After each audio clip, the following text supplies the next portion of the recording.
right, you're live. All right, great. Well, good morning, good afternoon, good evening, depending on where you're tuning in from. Welcome to our SDG Media conversation on advertising with purpose. My name is Jason Rose. I'm the Chief Marketing Officer for SAP's Customer Experience line of business.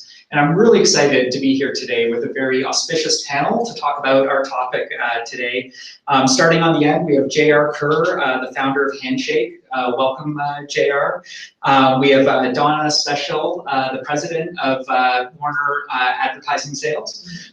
We have Renee, who is with Global Citizen, and Mary with WarnerMedia Impact. So welcome to our panelists. Maybe, why don't we start with just maybe a quick introduction and a little bit about each one of your organizations and your role in delivering advertising with purpose. And why don't we start on the end, JR, maybe we'll start with you and work our way down. Yeah, absolutely. Handshake started about 5 years ago. We define influence as the problem that a brand solves for consumers, the value they create for markets, and then the issue that they resolve for society. So we would suggest that if you don't link purpose or influence to your core brand, that you have a thin reputation, and long term you're really going to fall short. So we're with companies all over the place to build these kinds of platforms. Fantastic. Great.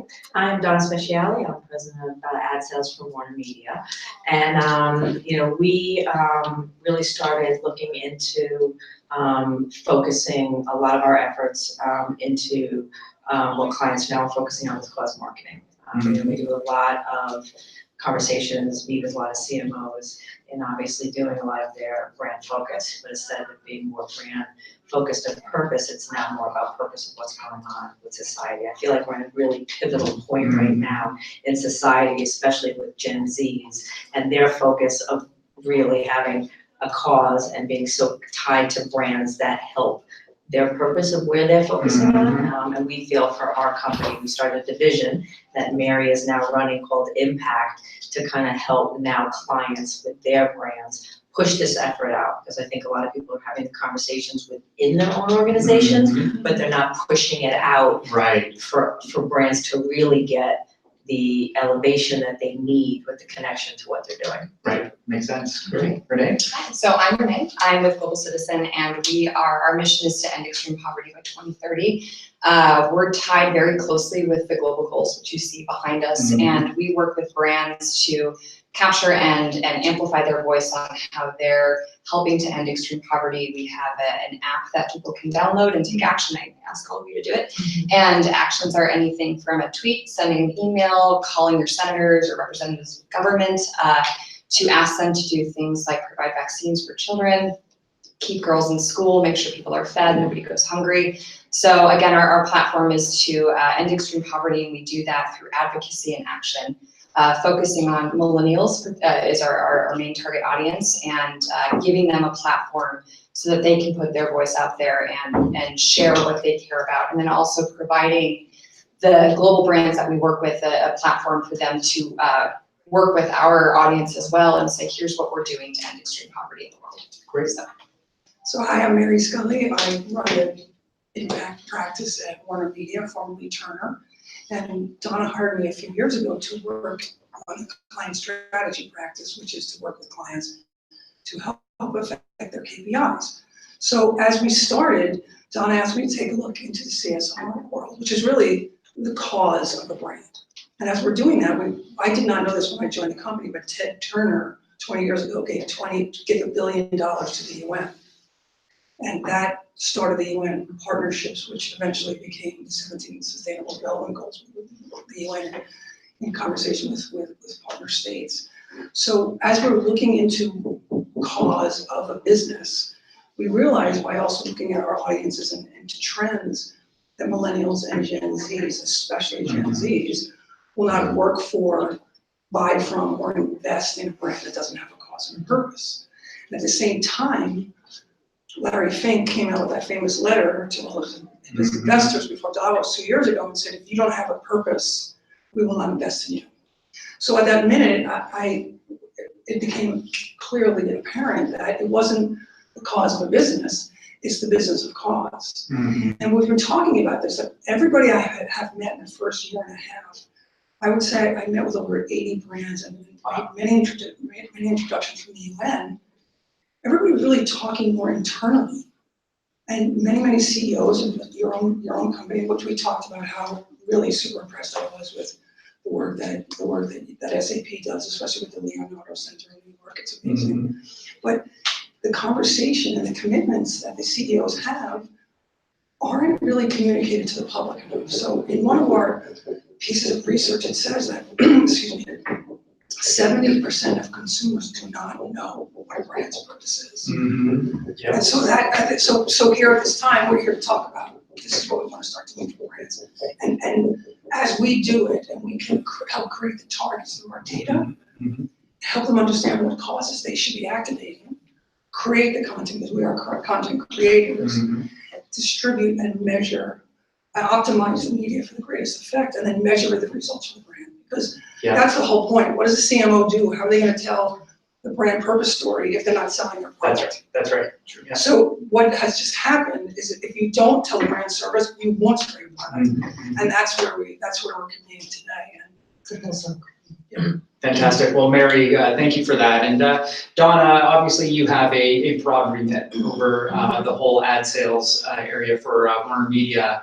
And from your macro point of view, and like you said, there's a generational shift happening right now as well. Have you seen kind of your customer attitude towards, mission, sustainability, and purpose evolve and change? Obviously, you're here on the panel today, so it's obviously something that's coming up more and more often. I'd love to get your perspective. It is. I mean, it's also for our own companies. Even our own company needs to, figure out what its purpose is. And, now that we're part of AT&T, it kind of really started resonating because now we have a lot of data that is going to actually be able to help a lot of clients. Some clients don't even know what their purpose actually needs to be for themselves that resonates with their consumers and or for their employees.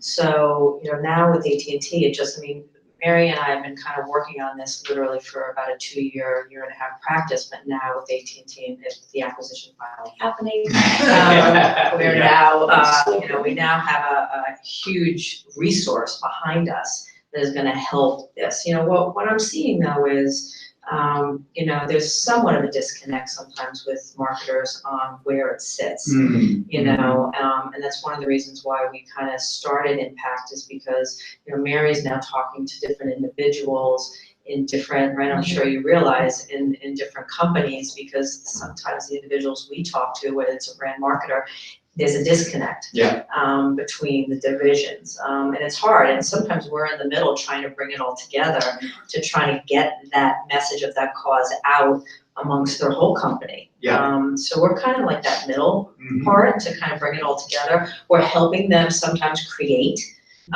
their content because they don't have resources, and we have 2 content studios that'll help do that. We have the data that helps them resonate on what it is that cause is, also getting to the right viewer or consumer who cares about that cause, right? I mean, you don't want to go out too broad in that space. And we try to, bring it full circle for them and try to show the results. I mean, the key is it working? Is it working? Right? Is it working for that brand? Is it helping elevate the brand with what they're doing? Yeah, and I know for SAP recently we changed our kind of approach as well to raise purpose more to the forefront with the best run businesses has always been kind of a traditional SAP statement, but the best run businesses make the world run better, right? And connecting our purpose, which is obviously efficiency and making companies the best that they can be, but connecting that back to the company's mission of making the world run better. JR, I know you're also kind of with Handshake really helping organizations with this challenge as well. What are you seeing from your point of view? Obviously you felt strongly enough that you founded a company around this.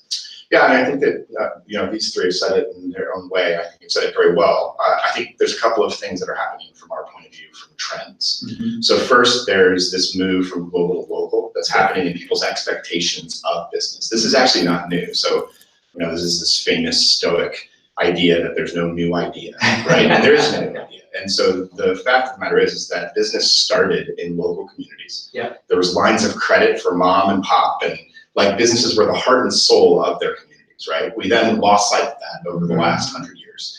And in an age of populism, in an age of lack of trust of governments, who do you think people trust the most right now? Who do you think they expect the most out of them? Their local CEO. They Right. genuinely believe that business is responsible to make, to your point, good business run right, does right by the people that it does business with, right? So the first thing we're seeing is this shift back to local.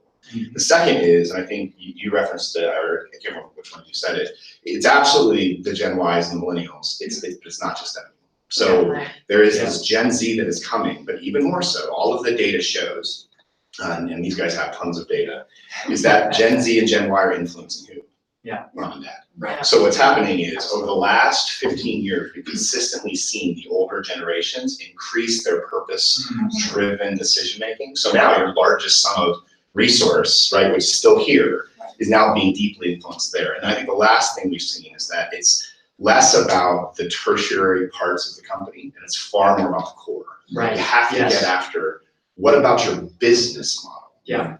Is like actually should be transformed or is transforming. When you get to that point, two things happen. Number one, your talent pool, which they actually expect this now. Yes. Talent is Yes. to dramatically transform, but consumers are smart, man. Yeah. They will tell you if it's not authentic. So I think these are the trends that we're seeing, and trying to help companies navigate that is, it's a great privilege and honor and really fun to do. Well, and to your point, it needs to be a part of the ethos, right? Absolutely. It can't just be a marketing program or campaign or an advertising piece of work. And Renee, I think it's actually really interesting that you, as representing Global Citizen, are right in the heart of purpose and kind of driving change in the world by eliminating extreme poverty. So what have you been seeing in terms of companies and organizations either approaching you or how you're working with the business community at large? It's been really wonderful, the partners that we do work with. We work with some of the world's best brands. And one of the things, back to your point of authenticity, that's really important for Global Citizen. We have that Gen Y, Gen Z audience, and they can smell inauthenticity, a mile away. So one of the things that we work with our brands really closely on is ensuring that when you come to us and use our platform, whether it's on the stage at one of our festivals, you're producing content, you're creating an action with us, it needs to be real and it needs to be material. Right. And one of the things that we found is that when, Johnson & Johnson's one of our best clients, and we love all our clients, but one of the things that they do really well with us is content, and they work very closely with us. And we have an excellent editorial team, but one of the things that we do is say, here's a story you're trying to tell, we're going to translate it for our audience, help you find that really core message that you're trying to push out there, and then we get great engagement. And we've had, stories go, I don't like to say the word viral, but we've had great pickup on stories that are meaningful and impactful and have that human connection. And one of the things that we try to tell the brands that we work with is you have to be human.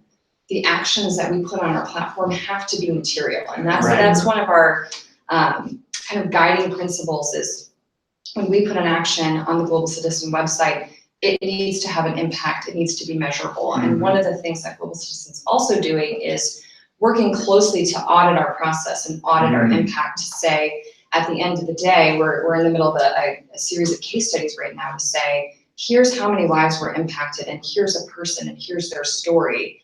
And that ties that loop from, the Johnson & Johnson education video that we did on universal healthcare down to the person who's receiving those polio vaccines. And it's amazing to see it come full circle, so.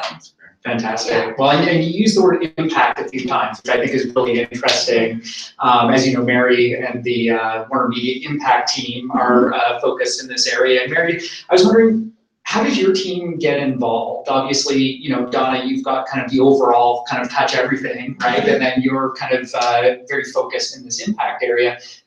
Tell us a little bit about how all that kind of works together. So it's really what I keep hearing from all the different concerns and all, like we could have a consortium with all of us working together on impact, right? Because we all have basically the same need, which is to tell an authentic, relevant, timely story to our consumers. They have to believe in what we're doing. So it was in all of this research that we were doing with brands, with a brand partner that helped us understand. First of all, we did the research on Gen Zs. And that was, they will not talk to you unless you have this purpose. So it really started, I really don't have like a linear answer to that, so I'm not really struggling, but it's like, it was a circular conversation, right? Because we were formed as a team client strategy to help our CEOs achieve their marketing KPIs. Right. So to be a trusted advisor to our brands. We have amazing data and we're great storytellers. And if you think about telling a story with a CNN handle, it's way more well received than with a brand handle, right? So that's number one. Number two, in the first year, now CSR has always been about the charity of a brand. So that's changing. In the first year, one of our clients came to us and they wanted to tell stories at the end of 2017. It was a tough year for this country, if you will, and we wanted to tell stories of good. So we created 4 videos with them about, we used our social listening tool to understand what were the most important and trendy stories to tell. So we've created 4 stories. We have an award-winning brand studio called Courageous. And we produced and distributed these videos. And they were the highest, so we have the most engaged branded content in the business. Is that still? And so Great Big Story is our branded content distribution channel for CNN. So they have the highest engagement almost in the business. So when we distributed these stories, it was called, I'm going to just say it was for Mass Mutual, and it was called The Unsung. And it was a really beautiful campaign. It was called, I'll Stand By You was the song. But this campaign was 77% more engaged than the average GBS branded story, right? So if you think about it, if we're taking and we're still in the meantime building the targets for cause. So if you take a cause-based story and you distribute it to someone who really is engaged, which we found, we've located so far only 300 million of them yet globally. We're still working on it. Yeah. And so think about what's to come in the future. So that's the conversation we've been having. But to go back to the beginning, brands and sustainability people at companies are not really talking to the CMO, it's to the CEO. And it was like, it used to be, okay, go down that hall because you're talking about CSR and that's my charity. Right. Now it's CMO and CEO need to be talking because they better return the investment that CEO is making in the world and in sustainability, right? So every brand who makes or does something is a negative, so they have to balance out. That's what sustainability is, to balance out the positive. So there's just so much of a story to tell. Poor Donna, like I could just. No, I think we found a key insight that in the past, I would say few years, a CMO focusing on their brand goals and their brand priority, that's still important, but they're realizing that they have to connect that to a brand purpose. Yes. Right. And that's the connection and the thread that we kind of had an aha moment with. Right. And this Mass Mutual event that Mary's talking about, we kind of we were intuitively knew, but until we really put it together and we saw the results, we're like, you know what?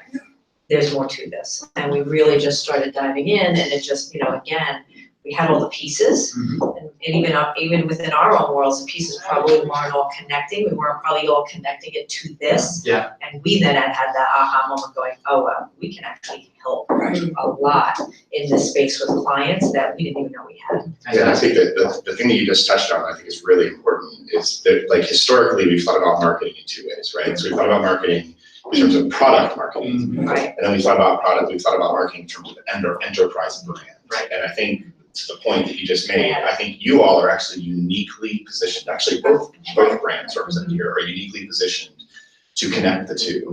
I would suggest there's never been a strong brand, enterprise brand, that hasn't had a purpose. The disconnect, I think, with purpose has been to the product, on the product level. Right. We've had a generation of marketers who have just been selling shit. Like I'm just gonna sell it, right? And now what's happening is people are saying, no, I wanna know what's your enterprise brand. Tell me about that long-term reputation. Yeah. Because that's what's gonna be here in 50 years. This product may come or go. Yeah. And when you can connect that, that's genuinely rare influence. I think you all are uniquely positioned to do that. Well, and that's what the loyalty will come to that brand. That's right. They will stick with that brand through huge generations, through product launches, if that connection. So we have a client that calls it the hero product. And we've really started to study this idea of the hero product. And we were trying to help them redefine the hero product as what is a true hero, right? And what we found from all the research is that a young person who buys the hero product at age 12 because it solves a real problem for them may not buy that exact same product when they're 35, but they will buy it from the same, they will buy something from that brand 20 plus years because you connected to a purpose and something meaningful for them. It's really powerful research. So we only have a few minutes left, but what I thought is, I mean, many of you out there watching are probably wondering, where do I get started on this journey, right? Especially if you're in the marketing department, you're going, this is resonating, but how do I have that initial conversation with my CEO, my head of sales, right? So why don't we go down the line, and I'd love to get a piece of advice you would give to the audience of where do we get started? How do we surface this? And how do we make it part of our core versus our marketing campaign? JR, why don't we start with you? My grandma was an immigrant, an entrepreneurial woman from Nicaragua, and she gave me 2 pieces of advice that I think are entirely relevant for this. Do your homework and start small. Mm-hmm. So if you're a marketer or a CMO or head of like CCO, look at the data. The data inevitably will give you some indicator that there's a reason to do this, and then do it for a very specific audience with a very specific timeline, and then get a win. And then do that a couple of times, and you'll be amazed at how fast the flywheel picks up. Awesome. Agreed. I think, I flip it from an employee perspective. If marketers right now don't know yet where they think that the purpose should be, maybe look within your own walls, see what's happening, right? On your employee base. Again, I think there's a lot of data now that you can go in and see what is resonating. There's definitely different generations, within corporations, but I think if you can go within your own walls first and see what's resonating, I think that's probably the easiest. And to your point, start small before you go big. Yeah. Crawl before run, and then take it from that level. Fantastic. Renee? Yeah, I would say, from a CSR standpoint, from the employee side, we've noticed that too. We've had a lot of organizations come to us and say, how do we get this started? And what we like to say is have alignment internally. Sometimes there's mission statements and value statements and internal codes of ethics and things. And we were working with one of our brands, and I said, what are your values? What do you want to push out into the world? So that things that connect to an SDG, and they couldn't answer it. And it was, well, they brought their mission statement back, and I said, that's true to your product that you're selling, but what is the heart? What's the heart of your organization? And you need to define that. And that's bringing everyone together. That's asking your employees, that's asking how external people see you, and that's aligning around one thing. It could be more than one, but I think just having one core value, linking it back to one of these SDGs is probably the fastest thing you can do, is to say, which of these do we think is the most important thing in the world? Come together on that, and then go from there. No, I love it. It's a focal point, right? Like if people talk about priorities, they often have multiple priorities, but in this case, having a single focal point can really help concentrate the effort. I think that's a great piece of advice. Mary, how about yourself? So I think that every brand definitely has a conversation to be had about one particular goal. Many brands invest in many goals, and we like at our company like number 17 because it's a partnership for the goals, so we're creating the partnerships. But my advice would be to have the sustainability person start a sustainability conversation in the company. And ask what is it we need? Like, what is my CEO's challenge? And what are we trying to do to help bring back sustainability to the world? And create a conversation where a brand should work with one of us to help advise, target, determine, create, distribute, and measure. It's a big process, but if you do it, again, like JR said, start small, start with one. We saw engagement that was off the charts for one brand, and that's our white paper. Okay, yeah. So, and we've been talking to your team for a long time, and I've known JR for a long time, and I've known about Global Citizen from my own job, but it's really important work. It used to be just, oh, this is great, we have a cause. Now, cause and purpose are much more important. It's like the brand used to talk about what their offering was their brand quality, and now it has to be a conversation about the brand purpose. Not every brand is perfect, but even if you're diminishing something from the earth by creating good, or if you're a plastics company like Pepsi, you still should be able to tell the story of what you're doing to come back to recreate sustainability for plastic. And it's that simple. And it has to start, you can't just come off and say, oh, I'm all in. You have to start small. And I think this consortium, with all we do, can really help. Excellent. So call us. Good. Well, thank you very much for tuning in today for a discussion on from advertising to purpose. I think this was an incredible discussion. Hopefully you've taken away some actions that you get back and apply in your day-to-day world. A very special thanks, JR, Donna, Renee, Mary. Thank you so much for joining us today, and really we'll look forward to talking again soon. Thank you very much. Thank you.